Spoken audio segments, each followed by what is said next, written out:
बिहार विधान परिषद की 9 सीटों पर चुनाव और एक सीट के ऊपर उपचुनाव जो होने हैं उनकी तारीखों का ऐलान जो है चुनाव आयोग की तरफ से कर दिया गया है। और अपने आप में ये बड़ी खबर इसलिए बन जाती है कि 9 सीटें जिनके ऊपर अब लगभग कार्यकाल खत्म हो रहा है वो सीटें, और एक सीट मुख्यमंत्री यानी पूर्व मुख्यमंत्री नीतीश कुमार जी की खाली हुई है, उस सीट के ऊपर उपचुनाव होगा। और ऐसे में चुनाव आयोग ने जो तारीखों का ऐलान किया है वो अपने आप में गौर करने वाली है, क्योंकि 1 जून को अधिसूचना जारी की जाएगी। नामांकन दाखिल करने की अंतिम जो तिथि है, तारीख है, वो 8 जून तय कर दी गई है। 9 जून को जो है नामांकन पत्रों की जांच वगैरह होगी। उसके बाद जो है चुनाव आयोग की तरफ से कहा गया है कि 11 जून तक उम्मीदवार जो हैं वो अपने नामों को वापस ले सकते हैं। 18 जून को सुबह 9 बजे से 4 बजे तक मतदान होगा, और उसके बाद जो मतगणना है यानी कि जो गिनती है वो 18 जून को ही शाम 5 बजे शुरू हो जाएगी।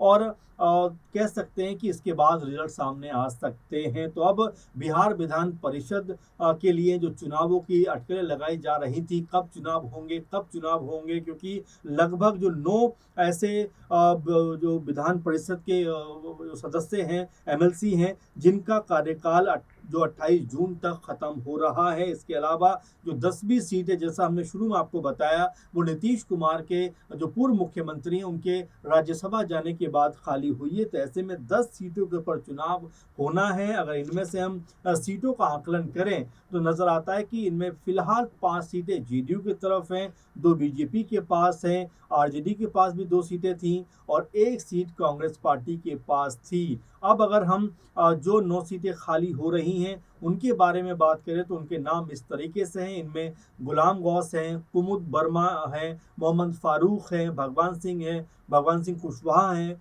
भीष्म सहानी हैं, संजय मयूख हैं, समीर कुमार सिंह हैं, सम्राट चौधरी हैं, सुनील कुमार सिंह का कार्यकाल भी पूरा हो रहा है। और एक जो सीट जो उपचुनाव की हम बात कर रहे थे वो नीतीश कुमार जी के राज्यसभा जाने की वजह से वो सीट खाली हुई है, और उसके ऊपर भी उपचुनाव होता हुआ दिखाई पड़ेगा। फिलहाल अगर एनडीए कुनबे की बात करें तो 2025 में जिस तरह की जीत यहाँ पर एनडीए कुनबे को मिली है वो अपने आप में बहुत बड़ी जीत कही जा सकती है, क्योंकि 200 से भी ज़्यादा विधायक एनडीए कुनबे के पास में है। तो ऐसे में उन्हें जीत के लिए ज़्यादा दिक्कत नहीं होगी, क्योंकि लगभग ऐसा लग रहा है कि 8-9 सीटें बड़ी आसानी से एनडीए कुनबे के पास जा सकती हैं, और एक सीट जो है वो मिला जुला कर कहा जा सकता है कि जो विपक्षी दल हैं उनकी तरफ आंकड़ों के हिसाब से जा सकती है। फिलहाल अभी तस्वीर साफ नहीं है कि कौन चेहरे चुनावी मैदान में उतरेंगे, कौन चेहरे जो है इन विधान परिषद चुनाव में दिखाई पड़ेंगे। लेकिन सबसे ज़्यादा निगाहें जो बनी रहेंगी वो निशांत कुमार को लेकर बनी रहेंगी, जो स्वास्थ्य मंत्री बने हैं बिहार सरकार में। इसके अलावा दीपक जो उपेंद्र कुशवाहा के बेटे हैं वो भी मंत्री बनाए गए हैं, उनके लिए अब कह सकते हैं एमएलसी के जरिए रास्ता बनता हुआ दिखाई पड़ेगा कि वो भी विधायक बने, क्योंकि जब आप मंत्री बन जाते हो, पदों पे आप जो आसीन हो जाते हो, तो उसके लिए आपको 6 महीने के अंदर विधान सभा से या विधान परिषद से किसी दोनों में से किसी एक जगह का आपके पास सदस्यता होनी चाहिए। तो ऐसे में ये लग रहा है कि इन दोनों को जो है चुनाव में उतारा जाएगा। लेकिन बाकी अगर 8 चेहरों की बात करें तो वो 8 चेहरे कौन से हैं, कौन से वो 8 नाम हो सकते हैं जो इन विधान परिषद चुनाव में दिखाई पड़ सकते हैं, क्योंकि आरजेडी भी अपनी तरफ दम लगाती हुई दिखाई पड़ेगी। वहीं अगर एनडीए कुनबे की बात करें, जैसा हम लगातार आपको बता ही रहे हैं कि भाई 200 से ज़्यादा उनके पास विधायक है, तो ऐसे में उनको 8-9 सीटें निकालने में कोई बड़ी दिक्कत नहीं होगी। लेकिन क्या जो 10वीं सीट है वो भी उनकी तरफ आती हुई नजर आएगी, क्योंकि बीजेपी लगातार समीकरण साधने में सबसे ज्यादा आगे मानी जाती है। और यहाँ जिस तरीके से बीजेपी ने हाल ही में चुनाव संपन्न हुए हैं, जैसा हमने असम में देखा, वेस्ट बंगाल में देखा, बीजेपी ने बड़ी बम्पर जीत दर्ज की। और वहीं बिहार की बात करें तो बिहार में विधानसभा चुनाव में 2025 में बीजेपी के खाते में एक बड़ी जीत, और यहाँ पर तमाम एनडीए कुनबे के खाते में एक बड़ी जीत दर्ज होती हुई दिखाई पड़ी, जहाँ पर बीजेपी को 89 सीटें मिली, वहीं आरजेडीयू के पास 85 सीटें आई। वहीं एलजेपीआर की बात करें तो उनके पास भी 19 सीटें आई, हम के पास भी 4 सीटें आई, उपेंद्र कुशवाहा के पास भी कुछ सीटें आई। तो कुल मिला जुला कर बेहतरीन प्रदर्शन कहा जा सकता है एनडीए कुनबे का बिहार में, जहां पर सत्ता में बड़ी मजबूती के साथ बैठे हुए दिखाई पड़ते हैं। लेकिन असल कह सकते हैं कि मुद्दा उस समय उठ के आया था जब मुख्यमंत्री नीतीश कुमार के, उस वक्त के मुख्यमंत्री नीतीश कुमार जी ने फैसला किया था कि भाई मैं अब जो है राज्यसभा जाना चाहता हूं, मुझे अब मुख्यमंत्री पद से मुक्त होना है, क्योंकि मेरा जो सपना है वो राज्यसभा में बैठने का भी है। और उसके बाद अपने पद से इस्तीफा देते हुए नजर आते हैं और राज्यसभा सांसद बन जाते हैं, तो उन्हीं की सीट ये खाली हो जाती है। उसके बाद बिहार में सम्राट चौधरी मुख्यमंत्री बन जाते हैं और उनकी सरकार में नीतीश कुमार के जो बेटे हैं निशांत कुमार, उनको मंत्री बनाया जाता है। तो ऐसे में बड़ा सवाल ये बन जाता है कि जिस तरीके से 9-10 सीटों पर चुनाव होना है, तो क्या इनमें निशांत का नाम भी सामने आएगा, क्या इनमें दीपक का नाम भी सामने आएगा, इनके अलावा और कौन कौन से वो चेहरे हैं जिनका नाम सामने आएगा, क्योंकि 1 तारीख को ये अधिसूचना जारी कर दी जाएगी और ये अधिसूचना जारी होने के बाद जो नामांकन का प्रोसेस है वो शुरू होता हुआ दिखाई पड़ेगा। तो ऐसे में अब कहीं ना कहीं बिहार की राजनीति में हलचल मचती हुई दिखाई पड़ती है कि भाई इस सीट के ऊपर जो 9 सीटें हैं, इन 9-10 सीटों के ऊपर आखिर कौन कौन से चेहरे जाने वाले हैं। मंथन का दौर कहीं ना कहीं शुरू होता हुआ दिखाई पड़ेगा। क्या जेडीयू के खाते में 5 सीटें रहेंगी या उसमें कम ज़्यादा होता हुआ दिखाई पड़ेगा, बीजेपी के 2 सीटें लेती हुई दिखाई पड़ेगी।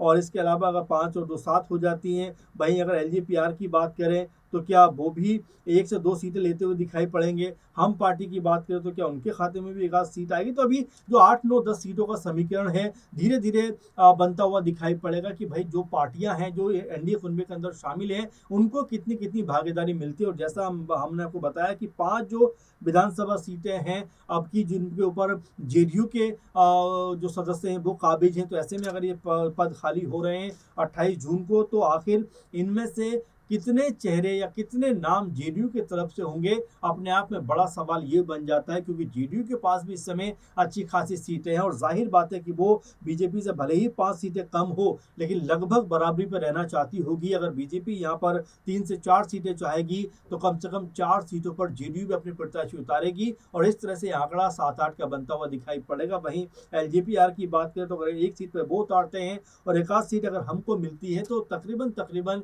ये 9 से 10 सीटों का आंकड़ा यहाँ पर बनता हुआ दिखाई देगा। लेकिन क्या 10वीं सीट एनडीए कुनबे को मिलेगी? यहाँ पर जो विपक्षी दल हैं वो अपनी मजबूती करते हुए दिखाई पड़ेंगे। अभी आंकड़ेबाजी में पूरा समीकरण निकालना बाकी है, क्योंकि अभी तो कह सकते हैं इस चुनाव की प्रोसेस की शुरुआत हुई है। यहाँ से बहुत सारे अब समीकरण बनते और बिगड़ते हुए दिखाई पड़ सकते हैं, क्योंकि 9-10 सीटों का आंकड़ा है, छोटा आंकड़ा नहीं होता, बड़ा आंकड़ा होता है। तो जाहिर बात है कि चाहे जेडीयू खेमा हो, चाहे बीजेपी खेमा हो और चाहे आरजेडी हो, सब लोग मिलकर कहीं ना कहीं अपनी जोर आजमाइश यहाँ पर करते हुए दिखाई पड़ेंगे। अब महत्वपूर्ण बात ये हो जाती है कि किस किस तरह से यहाँ पे टिकटों का बंटवारा होता है, कौन कौन चेहरे मैदान में आते हैं। क्योंकि बिहार की राजनीति में जिस तरीके से तेजस्वी यादव, उनकी पार्टी की करारी हार हुई है, उसके बाद से आरजेडी भी काफी ज्यादा कमजोर दिखाई पड़ती है। अभी हाल की बात करें तो खेसारी लाल यादव, नितिन नवीन जो बीजेपी अध्यक्ष है, उनसे मुलाकात करते हैं। वहीं जो बिहार के मुख्यमंत्री सम्राट चौधरी, और उनसे मिलते हुए खेसारी लाल यादव नजर आते हैं। उसके बाद चर्चा होने लगती है कि भाई क्या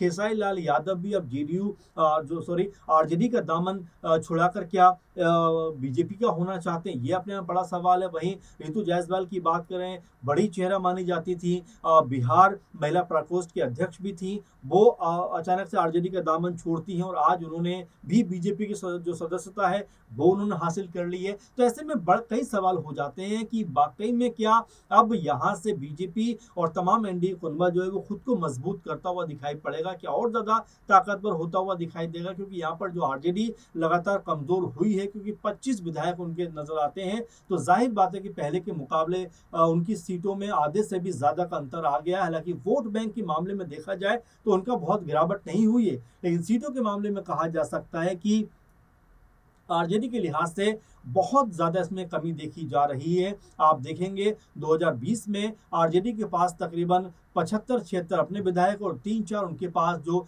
एआईएम से शामिल हुए थे वो मिला दिए जाए तो 78-79 विधायक दिखाई पड़ते थे। लेकिन इन चुनावों को देखा जाए तो महज उनके पास में 25 सीटें आती हैं, तो यहाँ जो ये विधानसभा चुनाव है बहुत दिलचस्प होने वाला है। कौन से चेहरे आएंगे, कौन से नाम आगे किए जाएंगे, निशांत और दीपक को लेकर कैसा माहौल बनता है, ये तमाम चीजें देखने वाली बात होने वाली है। लेकिन फिलहाल इस समय बिहार की राजनीति में काफी ज्यादा हलचल देखने को मिल रही है। अब देखना होगा कि आने वाले दिनों में कौन कौन से नाम उभर के सामने आते हैं। अब इसको लेकर आप क्या सोचते हैं कि बिहार की जो ये 9-10 सीटें पे विधान परिषद का चुनाव होने वाला है, उसमें कितनी सीटें किसके हिस्से में आती हुई दिखाई पड़ेंगी? आप भी अपना नजरिया जरूर रखिए। फिलहाल के प्रोग्राम में इतना ही। आप लगातार बने रहें। धन्यवाद।